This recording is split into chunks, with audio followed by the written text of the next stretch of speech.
പശ്ചിമേഷ്യയിൽ എപ്പോൾ വേണമെങ്കിലും എന്തും സംഭവിക്കാവുന്ന അതീവ സ്ഫോടനാത്മകമായ ഒരു സാഹചര്യത്തിലേക്കാണ് കാര്യങ്ങൾ നീങ്ങുന്നത്.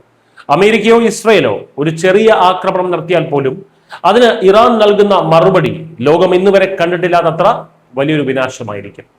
ഇതാണ് ഭയപ്പെടുത്തുന്ന ഇറാന്റെ പുതിയ പ്രതിജ്ഞ. തങ്ങൾക്കെതിരെ ഏതെങ്കിലും തരത്തിലുള്ള സൈനിക നീക്കമുണ്ടായാൽ പശ്ചിമേഷ്യയിലുടനീളമുള്ള അമേരിക്കയുടെ സുപ്രധാന ഊർജ്ജ കേന്ദ്രങ്ങളും ഇസ്രയേലിന്റെ അടിസ്ഥാന സൗകര്യങ്ങളും പൂർണ്ണമായും തകർക്കുമെന്നാണ് ഇറാന്റെ ശക്തമായ മുന്നറിയിപ്പ്. ഇറാനെ ആക്രമിക്കാൻ പാശ്ചാത്യ രാജ്യങ്ങൾ തയ്യാറെടുക്കുന്നു എന്ന വാർത്തകളെ ഒരുതരം ഭ്രാന്ത് എന്നാണ് മുതിർന്ന ഇറാനിയൻ സുരക്ഷാ ഉദ്യോഗസ്ഥൻ വിശേഷിപ്പിച്ചത്. അമേരിക്കയ്ക്കും ഇസ്രായേലിനും കനത്ത തിരിച്ചടി നൽകാനുള്ള കൃത്യമായിട്ടുള്ള പദ്ധതികൾ തങ്ങൾ തയ്യാറാക്കിയിട്ടുണ്ടെന്നും പ്രകോപനമുണ്ടായാൽ അത് നടപ്പിലാക്കാൻ പൂർണ്ണ സജ്ജമാണെന്നും ഇറാൻ വ്യക്തമാക്കി കഴിഞ്ഞു. ഇറാൻ ഇപ്പോൾ ഇത്തരമൊരു കടുത്ത ഭാഷയിൽ പ്രതികരിക്കാൻ വ്യക്തമായ ഒരു കാരണമുണ്ട്. ഇറാനെതിരെ ഈ വാരാന്ത്യത്തിൽ തന്നെ പുതിയ സൈനിക ആക്രമണങ്ങൾ നടത്താൻ അമേരിക്കൻ പ്രസിഡന്റ് ഡൊണാൾഡ് ട്രംപ് ഉത്തരവിട്ടിട്ടുണ്ടെന്ന വാൾ സ്ട്രീറ്റ് ജേർണലിന്റെ വെളിപ്പെടുത്തലാണ് നിലവിലെ ഈ യുദ്ധഭീതിക്ക് കാരണം. വീണ്ടും ചർച്ചകൾക്ക് തയ്യാറായില്ലെങ്കിൽ ഇറാൻ വലിയ സൈനിക നടപടികൾ നേരിടേണ്ടി വരുമെന്ന് അമേരിക്ക മുന്നറിയിപ്പ് നൽകിയിട്ടുണ്ട്.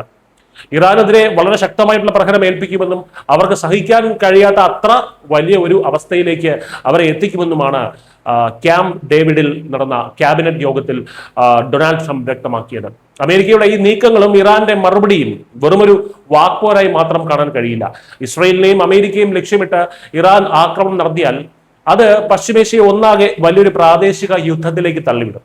പ്രത്യേകിച്ച് അമേരിക്കയുടെ നിയന്ത്രണത്തിലുള്ള എണ്ണപ്പാടങ്ങളും ഊർജ്ജ കേന്ദ്രങ്ങളും തകർക്കപ്പെട്ടാൽ അത് ഇന്ത്യ അടക്കമുള്ള രാജ്യങ്ങളെയും ആഗോള സമ്പദ് വ്യവസ്ഥയും സാരമായി തന്നെ ബാധിക്കും.